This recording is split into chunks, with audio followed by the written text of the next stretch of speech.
for a new year, 2026. We do have Edward Jones financial agent, Mr. Jason Spanhook. Good morning. Good morning, Vanessa. How are you? I'm good. How about you? I'm doing well. Happy New Year. Happy New Year to you. Thank you. Yeah. Jason, remind people a little bit about yourself and your certifications.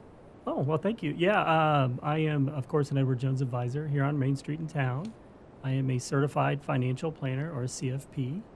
I'm also an agriculture-focused financial planner, or AFFP. I'm a chartered financial consultant, and a whole bunch of other alphabet soup. All that means is I've done a lot of studying and a lot of test taking to try to know what I'm talking about. Gotcha. Well, those all matter when it comes to certain types of transactions or qualifications. They do all make a difference in the financial planning for your customers. Yeah, it does definitely allows me to go more in depth with the folks that are nice enough to work with me. And we're not just doing investments; we're talking about a lot of other life decisions in there as well. Okay. Jason, talk to us about kind of just the basic fundamentals for those who may not, know about investments. Our age group here is anywhere from 30 to 70. So some already have her done and some are thinking about it and some are kind of like, what do I do now? Absolutely. I think with the new year, it's smart to think about the year ahead and maybe some positive changes in your life. I hear often that people feel they waited too long to start investing, and I just equate that to planting oak trees. The best time to plant an oak tree was 30 years ago. The second best time's today. There's no other better time than today, whether you're 30 or you're 70 or 80. There's no time better than today. And there are a lot of potential tax benefits from doing accounts such as IRAs, and not just always investment growth. There's a lot of opportunity in there. And I would just tell folks that it's not too late. Come in and just do something. An imperfect plan is always better than no plan. Okay. What are some of the basic financial investments? The primary investments, people hear stocks and bonds all the time. Stocks are owning a small part of a company. Bonds are essentially loaning a company or a government entity money. Those two ways of investing are packaged in lots of different ways, like people hear about a mutual fund or exchange traded fund, or if you want to have direct ownership of a company, that would be a share of equity or stock. And these ideas start out very simple. They can get very complex very quickly, which is why people like me have jobs. Well, somebody's got to learn how to maneuver through and watch all these numbers because we hear them every day. Your news, whether it's on your phone or on our radio station, you hear the NASDAQ this or the S&P that. What does all that really mean? So the NASDAQ is generally more technology-focused index. Think of it as like you just gave the weather, Vanessa. It's a barometer of what the more newer companies, more tech-focused companies are doing. The S&P, or Standard & Poor's 500, is the 500 largest companies in the United States. That's really a very great measure of how the U.S. stock market is doing. So they sound very similar. They are slightly different. Some folks, maybe a little bit older than me, focus on the Dow Jones Industrial Average. That is 30 companies. We kind of view that as a maybe antiquated way of viewing the market. It's not bad. It's just the S&P 500 is going to be a better overall measure of what the stock market's doing generally. Okay. Jason, take us through the end of 2025 and where we are here in 2026. We know it's a cyclical matter, but take us through where we're at with those three barometers, those measuring sticks. Yeah, the general trend is we closed at or near all-time highs the end of the year 2025, and the stock market and the economy are different things. But when the economy is doing well, the stock market tends to do as well, also. But we closed out the year strong, and something that is notable to me, maybe less so to others, inflation closed near 3%. We were seeing much higher inflation in previous years. That is a big deal. We also are aware, most of us are aware, that the federal government, the Fed board, has been cutting interest rates. That affects a lot of our lives, including investing in the stock market. With lower interest rates, hopefully more young people are able to buy homes, more people buy vehicles or things like that. So it's generally viewed as a positive when the government is cutting interest rates. Okay. Do we have any indicators or factors that would tell us why 2025 closed at an all-time high?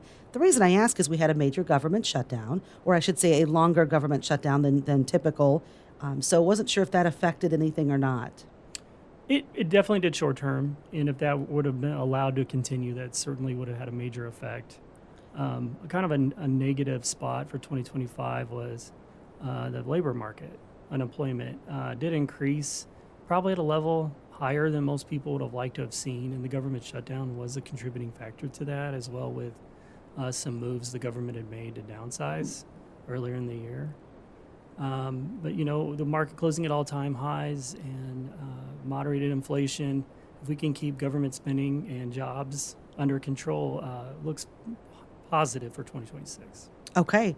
Now, the farmer would tell you a different story. That was part of our economy that we're trying very hard to get moving again. I know that this administration is trying to do a bridge or some sort of a subsidy to try to help that moment. How does that impact us?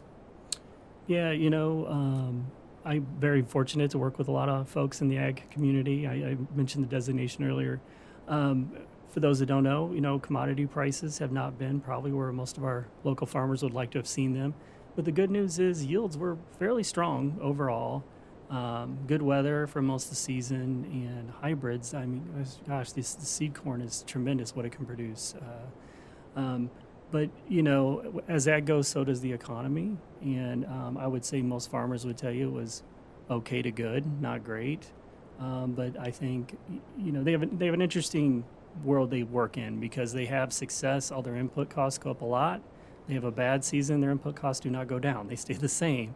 But I think the subsidies or whatever they choose to call them to help our folks in ag probably would be warranted. The tariffs certainly.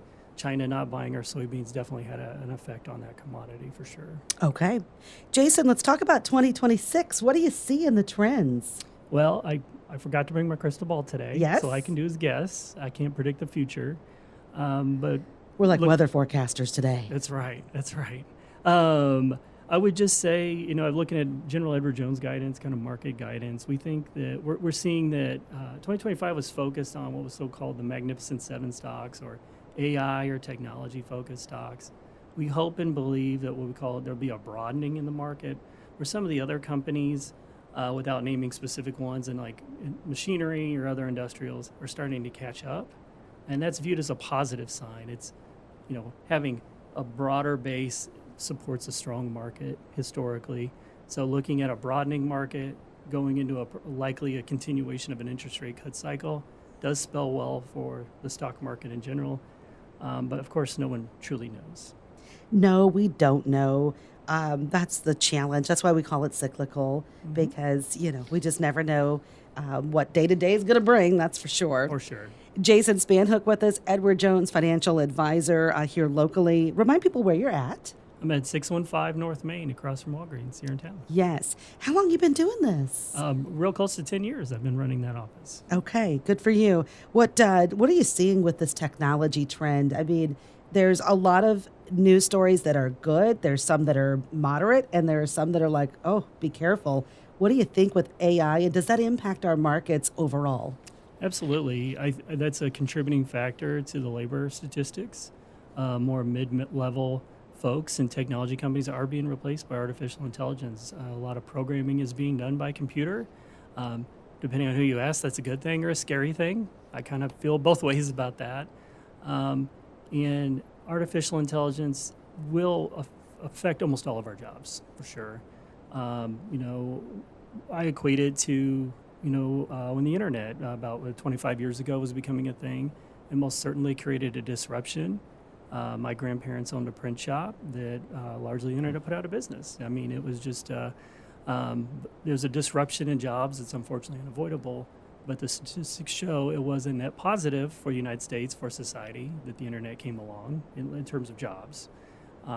So I think artificial intelligence could look something similar to that. Okay. What would you say we need to be thinking about to protect ourselves with AI?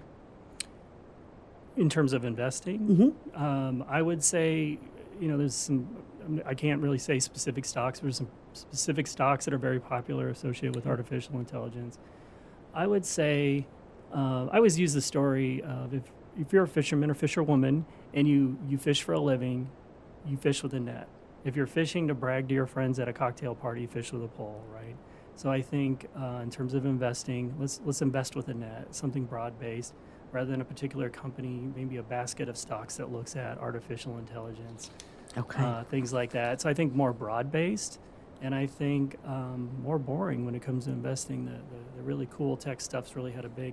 I think boring things like power companies that do supply the artificial intelligence are going to be a pretty good place to be generally. Well, we'll find out a lot more this week. The big shows in Las Vegas right now with all the new cool, weird new gadget things that are out there. Yeah. The technology convention is going on, so we'll find out a lot more. And a lot of ag things going on. We got some notes from Rob Elliott out in Kansas City. He's at one of the big ag seminars right now. We got some very interesting notes back from him so far in day one. So really interesting times. And companies will be affected by food companies with the change in the USDA guidelines yesterday in what the My Plate looks like. So that'll be interesting also and will affect our farmers. Yeah, huge change that came out yesterday with that, with RFK. Yeah.